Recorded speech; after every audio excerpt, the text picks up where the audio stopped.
माननीय सर्वोच्च न्यायालयाच्या ध्वनी प्रदूषणासंदर्भातील निर्देशांनुसार तसेच शासनाच्या मार्गदर्शक तत्वांप्रमाणे सोलापूर ग्रामीण पोलीस यांच्या वतीने बार्शी शहरात विशेष मोहीम राबवण्यात आली। अतुल कुलकर्णी, पोलीस अधीक्षक सोलापूर ग्रामीण यांच्या मार्गदर्शनाखाली 28 फेब्रुवारी 2026 रोजी सकाळी 11 ते दुपारी 4 या वेळेत बार्शी शहर पोलीस ठाणे हद्दीत अनधिकृत भोंगे उतरवण्याची कारवाई करण्यात आली।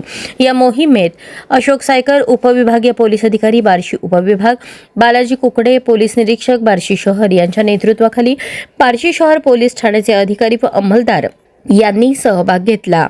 कारवाईची ठिकाणे बारंगोळे प्लॉट, मंगळवार पेठ, खाजानगर, अमन चौक, एकविरा आई चौक या मिश्रवस्ती भागातील मस्जिद, दर्गा, मदरसा, मंदिर आणि इतर धार्मिक स्थळांवरील अनधिकृत भोंगे काढण्यात आले।